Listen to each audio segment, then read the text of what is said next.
9, 12, 10, 28, 2, 23. This is Deep State Radio. Welcome to the podcast. I'm Marc Polymeropoulos, and this is DSR's Above Average Intelligence Show. Today, I am very happy. Actually, I'm thrilled to welcome as my guest Mr. Jack Murphy. I'm going to read you a little bit about his bio, but Jack has turned into a friend, and I've certainly been on his podcast several times, so now I get to ask the questions. So this is going to be fun. But Jack's an 8-year Army Special Operations veteran who served as a sniper and team leader in 3rd Ranger Battalion and as a senior weapons sergeant on a military freefall team in 5th Special Forces Group. Growing up in New York, Jack Murphy enlisted in the U.S. Army at age 19, completing infantry basic training, airborne school, and the Ranger Indoctrination Program. He was assigned to 3rd Ranger Battalion. As a Ranger, he served as an anti-tank gunner, sniper, and team leader, and also graduated from Ranger School and Sniper School. Several deployments to Afghanistan and Iraq. He also attended the Special Forces Assessment and Selection Course and was selected as a Special Forces Weapons Sergeant.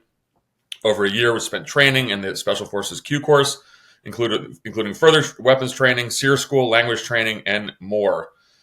He left the military in 2010, did a little time at Columbia University, the author of numerous books, and of course, he is the host of the Teamhouse podcast, which I've been on several times. I've loved going on there. We'll talk about it a little bit. I've had a blast. He's been, appropriately, I think, controversial sometimes in not kind of just taking the conventional, vet bro route down on some issues. And most importantly, and why I promised Jack I would do this, he's here today. This is pub day for his new book, We Defy, The Lost Chapters of Special Forces History. Jack, welcome to the show. Hey, thanks, Mark. And when you say, controversial and, like going against the grain a little bit, you and I have both had a bit of this experience here with Havana Syndrome that, there's a segment of the media that just went along with the party line. And, that's unsat. That's not acceptable. Well, we'll talk about Havana Syndrome in a sec, but let's just jump into a little bit then kind of about the podcast. And one of the things, well, first of all, I've been on, I think 4 or 5 times. I got to still have to keep the record going. But one of the things I love that, you go in for this 2.5 hour kind of deep dive, but you're not there to say the CIA is great or Navy SEALs are great or, the Rangers or U.S. Special Forces is great. There's sometimes you're critical of it. You kind of tell it like you see it. And so not everybody agrees. And that's the beauty of the show. So can you talk about, and I'm taking a page from you when you kind of go over people's, life, their journey, their stories, from the beginning. How did the Teamhouse come to fruition? How'd you decide this is going to be something that might be a special and a little bit different than, as what I said before, kind of the vet bro, rah-rah kind of podcast, which is just not reality. As you know. Yeah. Some of that probably comes because, as you outlined, I spent 8 years in Army Special Operations, but that's a chapter of my life that's closed at this point. I got out almost, 14 years ago now, and I've worked in journalism for about 12 years or something like that. So I think I took that approach into the podcast, and a lot of the contacts and people that I met in the course of being a journalist, some of the people we interview on the show are like former teammates of mine, which is always really cool. But a lot of them, most of them are contacts and, that I built up, working as a journalist and working as a writer and an author and writing the sorts of, the book that we're going to talk about in a little bit. So that's maybe why the approach of the show is a little bit different than some of the others. And I think that what it succeeds at doing is bridging sort of the gap between, sort of like vet bro type show, but also it's not like a stuffy academic show either. That, is maybe comes across a little too stale or a little too reserved, for the audience. I think people speak quite freely on the Teamhouse for the most part. We sit there and you can, and your producer D, who is a fellow Greek like me, so we always joke, I'll have like a couple of maybe glasses of ouzo. You guys will hit the bourbon and the scotch. So it's relaxed. It's fun. And in the end, you wake up, you're like, what the hell did I say last night? Well, that's why I have a self-imposed rule on that about not pre-gaming. All right, Right. so when the show starts, you pour yourself a glass, and maybe you have 2 glasses during the show, but you do not pre-game. That never goes well. So one of the things that I found that's pretty cool is, in all the kind of the weird stuff that I do, whether it's I'm doing stuff for MSNBC or I sometimes I have the kind of this unofficial consulting gig with the Philadelphia Police Department, but people come up to me all the time because they've seen episodes. But it's good because, and I have to kind of think back, of course, what I said, but, you give the guest 2.5 hours to actually, tell the world about themselves. It's not a 3-minute hit or a 5-minute hit. You really kind of dive deeply into some folks. And I think people learn about, the world of special operations intelligence, not only from the war stories that they tell, and that's always fun, but also from these are actually normal, real people. And you also detailed a lot of their life struggles as well. And I think that's really important.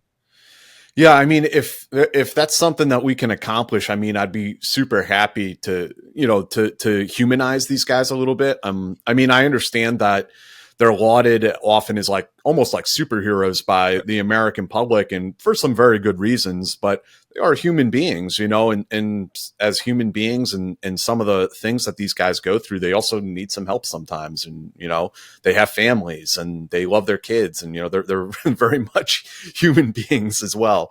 So, so one of the things that I think of you as this warrior poet. And there's this kind of the classic scenario in which you're deployed somewhere and you're the one reading, a 1,000-page book or a novel or something. But honestly, the journey from, your special operations world and then going to Colombia, what was that like? Why did you always have this idea that there was something kind of, bigger out there for you? And the other notion is you also did take a bit of a risk. I mean, this is a little bit of not alternative media. It's not classic. You're not writing for the New York Times. You're taking a risk, but I think you're pushing the envelope. So if I call you a warrior poet, what is that reaction that you're smiling now? Is that a good thing? Well, I never thought I don't think anyone would describe me as a poet, but I guess I'm flattered that, I assume that just means I have some writing ability, but, you're not totally off base there either. I was the guy on deployment who would come back from a mission and like a total psychopath, I could sit there and read a book. And, I was always more inclined in that direction than I was, to be a special ops guy at the end of the day. Maybe that's the case. But also, I mean, back to our conversation about these people being human beings, you can be more than one thing in life. You can be a special ops guy and you can go to school and you can get a degree in literature or something if that's what you want. I actually, when I got out of the Army, I was going to be, I was interested in international business, imports, exports, that sort of thing. Ended up when I went to Columbia doesn't have business or international business as a major. So I shifted. Initially, I was looking at history. I hated the history department and transferred to political science. And that's what I ended up getting my degree in. But yeah, I mean, there's culture shock there going from, Ranger Battalion and Special Forces to, Ivy League college. But overall, and I still live in New York City. I stuck around and I live in Brooklyn now. And overall, I think it was a really good experience for me, both going to school, but also living in the city, because you're around so many people all the time. It has this sort of effect where, we read all of the horrible things that you see, on the news and on social media and stuff like that. But I feel like I have this opportunity to, like, every time I step outside my door and I see all these people, like, you see reality, and it's not the horrible thing that's being represented to us day in, day out. And if I lived in a more rural area, I mean, nothing against that for people who enjoy that kind of life, but I feel like it would be a lot easier for me to just isolate myself, and not really interact with people. Yeah, you can go out and we can go live, with Mick and everyone out in Montana. Yeah, I've been out there to meet Mick. That's out there. That's out there, man. No, it's nice, but I think you're right. I mean, one of the things it was last week or the week before, whatever it was. I had to do a day trip to New York City, then I had to go to Philly. My son wants to be a police officer, so I took him up for some testing in Philly, and then I was in DC for something. So 3 cities where if you watch the news, there should be, carnage and all sorts, like you walk out of your hotel or your car and you're going to get attacked by, thousands of what, the migrant chain coming to terrorize. They're coming to eat our pets, Mark. It seemed okay. Like I was pretty happy. I got myself an H&H bagel in New York City, and in Philly, I got a cheesesteak, and no. So I think you're right, and I think there is something to be said. You guys, you and Dave, your co-host Dave Park, you host the show from New York. That is a real place where people, are not, dying by the dozens every day. So I think that's important. And one thing I would say is going on set with you I know it's hard as we're doing this remotely now, but going on set, I've encouraged when I've had my friends, obviously I've certainly encouraged them to come on to your show. And I think that's been successful. But when they go on set, it's way more fun. Yeah, it is too. And it's a more interesting show. Yeah, the conversations are always just that much. They just go that much smoother when you're able to do them in person. But not everybody can get there in person. So, I mean, the having people Zoom in is a good alternative, as opposed to like not doing the interview at all. You'd hate to let some of those pass by. All right, we're going to jump into the book. We Defy the Lost Chapters of Special Forces History. Today is publication day, right? Pub day. Yes. I know you've been talking about that on social media, so congratulations. That is always a huge thank you. Kind of milestone. I took a shot, wrote a book once. You guys plugged it nicely, and It's one of those things. It's pretty cool because no one can ever take that from you. Okay, I look at some of the reviews on Amazon. Some people love it, some people hate it, but I say fuck them. I don't care. I wrote it. I mean, it's a living, breathing thing. And, so it's a pretty cool experience. I know you've done it before, but for this one, talk about your motivation. Why did you decide to write about this? Because so much of it has to do with stories that we don't know. The public doesn't know about this. Obviously a unique outfit, but some of the great things they did over the years. Well, yeah, for me, it really started out as my personal curiosity and to understand something for myself. Because a lot of this stuff that I talk about in the book, most of the programs are defunct. One is not, but most of them are Cold War era constructs. And you would hear whispers about them within special forces. And like somebody would have some notion of like, yeah, we had guys undercover in Berlin, or, there used to be this mission where guys trained to jump behind enemy lines with backpack nukes. But nobody knew more than that, right? That was kind of it. And there was no books about this stuff. There was no place that you could go and look it up on the internet. The only way you would ever know about this stuff is if you met the guys who were directly involved and like got them to sit down and tell you over a beer.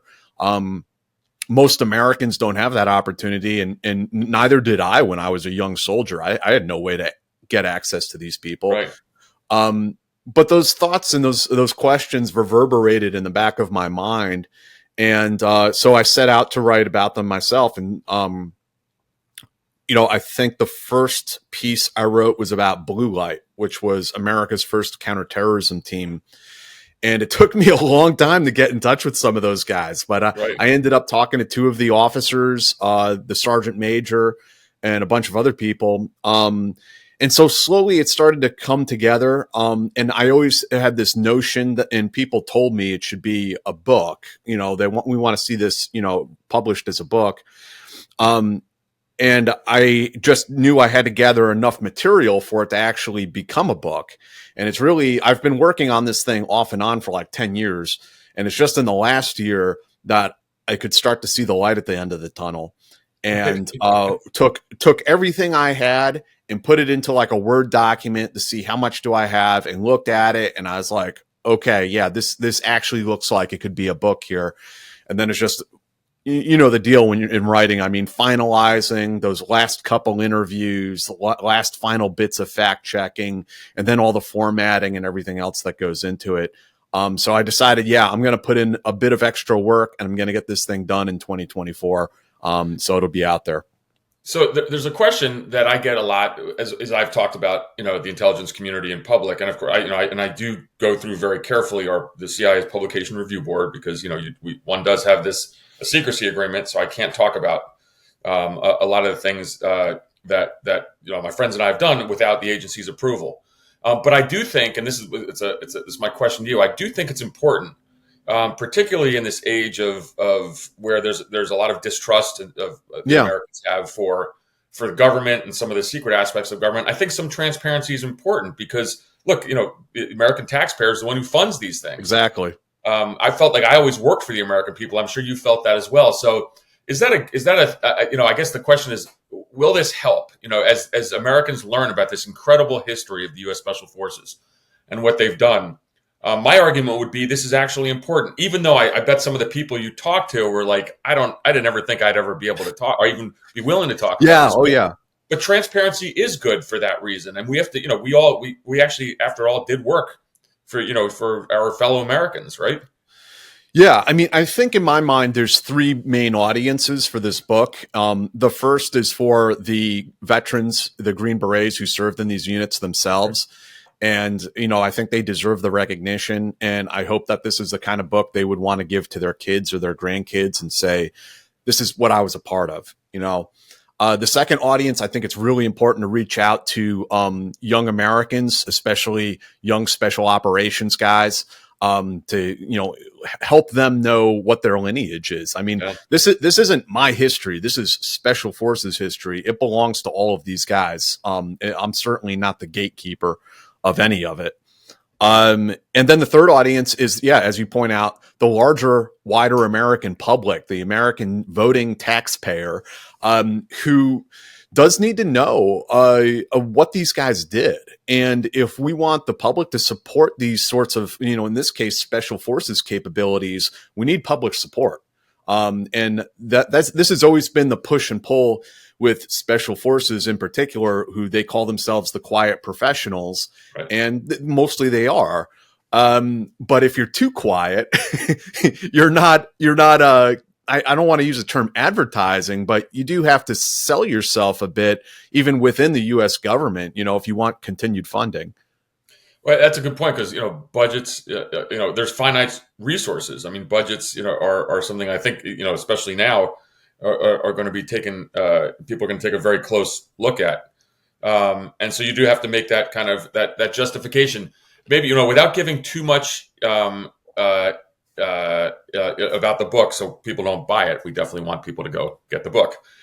Give us a sense of one or two of the most unique characters that you found, because I think one of the things in our old world is there's always really interesting people that you end up talking to. There are super interesting people. Right. And unfortunately, because some of these gentlemen are, they're not getting any younger, and several of the people that I interviewed for the book have passed away. Right. One of them was Taffy Carlin, who's a colonel. He served in Blue Light in 5th Special Forces Group, and in Green Light, the backpack nuke team. And then he went on to become a Delta Force officer. And I think his colleagues called him like the professor or something like that. He was just such a cerebral guy with like this deep knowledge of history. And when I approached him about writing about Blue Light, he was like, okay, but I had to fly down to Fayetteville and meet him down in Southern Pines. And we had a beer at, O'Connell's in Southern Pines, the Special Forces bar down there. And he shared his story with me. I mean, it's just incredible. I miss the guy.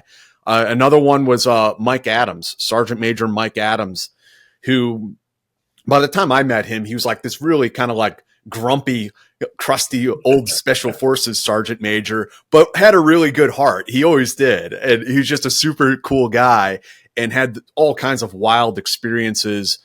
He did stuff for the intelligence community he took to the grave. He would not tell me. He did not tell his family. He was just that kind of guy. But I was able, and he was willing to talk to me about Greenlight. And I interviewed him for the book. And then most recently, another gentleman who I interviewed for the book passed away, Rocky Farr, or Doc Farr.